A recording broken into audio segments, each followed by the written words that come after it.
The bank's glass doors swing open, and a woman strides in, her heels clicking against the polished marble floor. She's poised, her tailored blazer hugging her frame, her eyes sharp behind sleek glasses. But the air feels heavy today, like the world's holding its breath. Her name is Aisha Carter, and in about 10 minutes, this quiet Tuesday morning will explode into chaos because the bank teller is about to make a mistake that will cost everyone dearly. Welcome to a story of prejudice, power, and a twist so jaw-dropping, you'll be glued to your screen. If you're new here, hit that subscribe button right now to join our community of truth seekers. So we're just getting started. Aisha Carter wasn't just any woman. At 34, she was a rising star in the FBI, a special agent who'd cracked cases that left seasoned detectives scratching their heads. Born and raised in Chicago's South Side, she'd fought her way through a world that often tried to dim her light. Her mother, a single parent who worked double shifts as a nurse,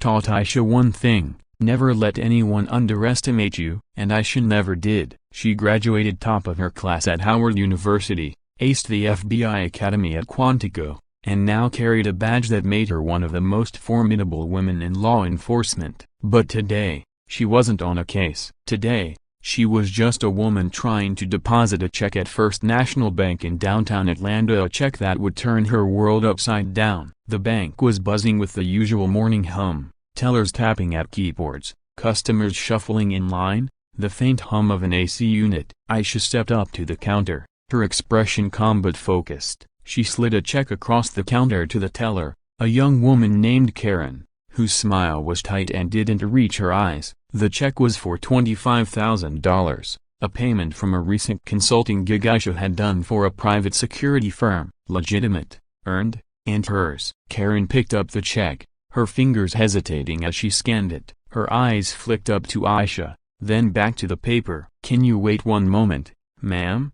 she said, her voice clipped. Aisha nodded, sensing the shift in tone but brushing it off. She dealt with worse. Behind the counter, Karen's fingers flew across her keyboard, her brow furrowing. She didn't know Aisha was an FBI agent. All she saw was a black woman in a sharp blazer, holding a check that seemed too big for someone like her. Karen's mind raced with assumptions, the kind that fester in split-second judgments. She flagged the check as suspicious in the system, her training manual's warning about potential fraud echoing in her head. She didn't call her manager. She didn't verify the account. Instead, she pressed a discreet button under the counter, the one that alerted security. Aisha, oblivious, checked her phone, replying to a text from her partner at the bureau about a case they were working on. She had no idea a storm was brewing. Two security guards approached, their boots heavy on the floor. "Ma'am, we need you to step aside," one of them said, his hand resting on his utility belt. Aisha's eyes narrowed,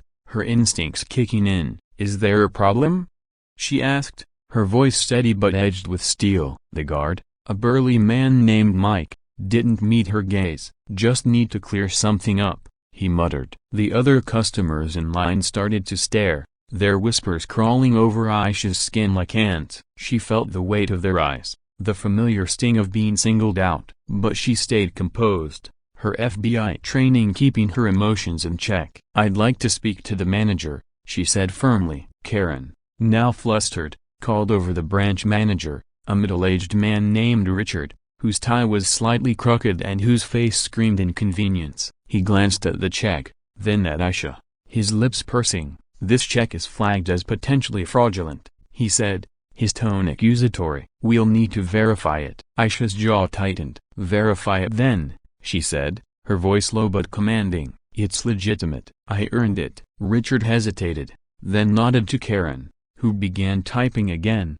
her hands trembling slightly. But instead of calling the issuing bank, Richard made a decision that would haunt him. He picked up the phone and dialed 911. Within minutes, two police officers arrived, their radios crackling as they entered the bank. The first, Officer Daniels, was a veteran with a permanent scowl. The second, Officer Lopez, was younger, his eyes darting nervously. The bank had gone silent, customers frozen, their phones now subtly recording the scene. Aisha stood tall, her arms crossed, but inside, her heart pounded. She knew how this could go. She'd seen it before, not as an agent, but as a black woman in America. "Ma'am, we're going to need you to come with us," Daniels said, his hand hovering near his holster. Aisha's eyes locked onto his. "On what grounds?" she asked, her voice cutting through the tension like a blade. "Suspected fraud," Daniels replied, stepping closer. "Let's not make this difficult." Aisha's mind raced. She could flash her badge, reveal she was FBI, and end this right now. But something stopped her. Maybe it was the way Daniels looked at her, like she was already guilty. Maybe it was the whispers from the crowd, the assumptions hanging in the air. She wanted to see how far this would go and how deep the prejudice ran. "I'm not going anywhere until you tell me what I've done wrong," she said, her voice rising just enough to draw more eyes. Daniels didn't like being challenged. He grabbed Aisha's arm, his grip tight. "You're under arrest," he barked, pulling out handcuffs. The crowd gasped, phones raised higher. Aisha didn't resist, but her eyes burned with defiance. "You're making a mistake," she said softly, her words carrying a weight that made Lopez pause. But Daniels wasn't listening. He cuffed her wrists, the cold metal biting into her skin, and marched her toward the exit. Karen watched, her face pale, a flicker of doubt creeping in. Richard stood frozen, realizing he might have miscalculated. The crowd murmured, some outraged, some smug, but none stepping forward. Outside, the Atlanta sun blazed down as Daniels shoved Aisha into the back of the patrol car. She sat silently, her mind working overtime. She wasn't just angry as she was calculating. Every detail, every face, every word was being filed away. As an FBI agent, she'd been trained to stay calm under pressure, to turn chaos into strategy. She knew this wasn't about a check. It was about who she was or who they thought she was. The patrol car pulled away, sirens blaring, and Aisha stared out the window, her reflection a mix of resolve and rage. This wasn't over, not by a long shot. At the police station, Aisha was processed like any other suspect. Fingerprints, mugshot, the works. She sat in a holding cell, her blazer now wrinkled, her glasses slightly askew. The cell was cold, the bench hard, but Aisha's mind was elsewhere. She thought about her mother, who'd warned her about moments like this. She thought about the cases she'd solved, the lives she'd saved, only to be treated like a criminal over a legitimate check. And she thought about the badge in her purse, the one she'd chosen not to reveal yet. She wanted evidence. She wanted the truth to unfold on its own terms. Meanwhile, back at the bank, Karen was spiraling. She'd called the issuing bank after Aisha was taken away, and the response had been immediate. The check was real, no fraud, no issue. Her stomach dropped. She told Richard, who went pale, his tie now completely undone. "We need to call the police back," he stammered, but Karen was already dialing, her hand shaking. At the station, the call came through just as Daniels was writing up Aisha's report. He frowned, annoyed, but took the call. His face changed as he listened, his scowl deepening, then softening into something like fear. "You're sure?" he asked, his voice low. The bank's confirmation was clear. The check was legitimate. Daniels hung up, staring at the report, then at Aisha through the one-way glass. But the plot was about to thicken. Aisha's phone, confiscated during processing, had been buzzing non-stop. Her FBI partner, Agent Marcus Reed, was trying to reach her. Marcus was a no-nonsense veteran who'd worked with Aisha for 3 years. When she didn't answer, he checked her location, a standard protocol for agents working high-stakes cases. Her phone pinged at the Atlanta PD's 5th Precinct. Marcus's gut told him something was wrong. He grabbed his jacket and headed to the station, his own badge ready to throw around if needed. Back in the holding cell, Aisha was calm, almost eerily so. She'd overheard Daniels arguing with Lopez outside the cell. "The bank screwed up," Lopez whispered, his voice tense. "We need to let her go." Daniels wasn't having it. She was uncooperative,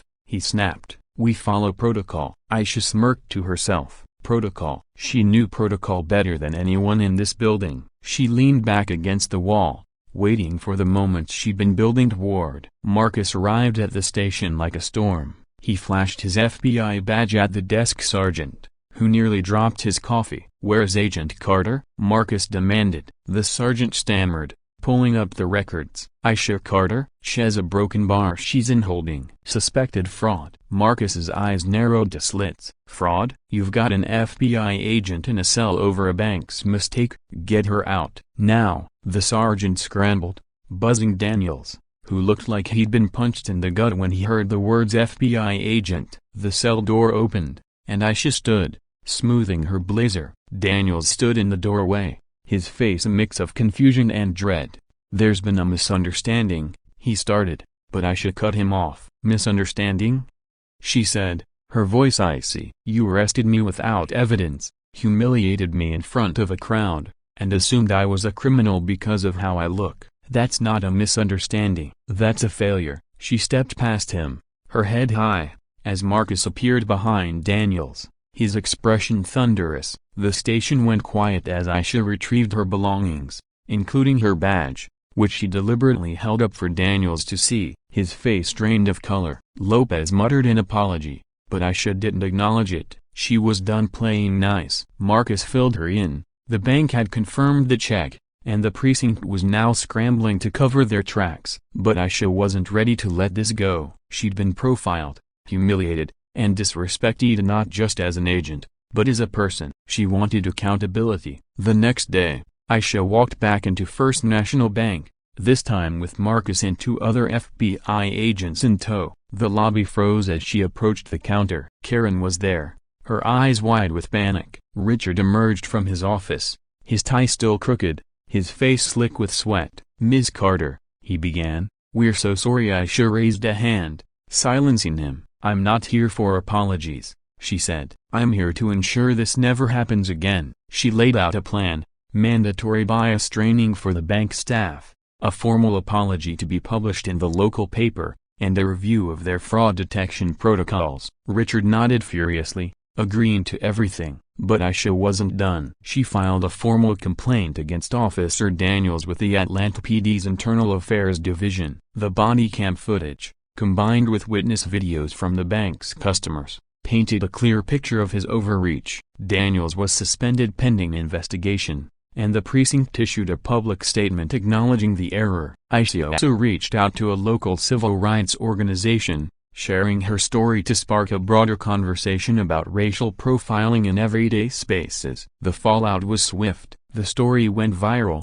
first on X, where clips of Aisha's arrest spread like wildfire. News outlets picked it up, and soon, Aisha was being interviewed on national TV, her poise and strength captivating millions. She didn't shy away from the truth. This wasn't just about a check. It was about a system that too often saw people like her as threats before seeing them as people. Her mother watched from Chicago, tears in her eyes, proud of the daughter who'd turned pain into power. In the weeks that followed, Aisha returned to her work at the FBI, her resolve stronger than ever. The case she'd been working in, a human trafficking ring operating out of Atlanta, came to a head, and her leadership led to a major bust, saving dozens of lives. But the bank incident stayed with her, a reminder of why she joined the bureau in the first place, to fight for justice, even when it meant fighting for herself. As the sun set over Atlanta, Aisha stood on her apartment balcony, the city skyline glowing against the dusk. She'd faced down prejudice and come out stronger, but she knew the fight wasn't over, not for her, not for anyone. She sipped her coffee, her badge resting on the table beside her, and made a silent vow. No one would dim her light again. Wow, what a story, right? Aisha's strength and resilience are something else. If this moved you as much as it did me, hit that like button and share this video with someone who needs to hear it. And let's get some conversation going in the comments. From which part of the country are you watching this video? Drop your city or state below. I'm curious to see where our community's at. Thanks for watching, and I'll see you in the next one.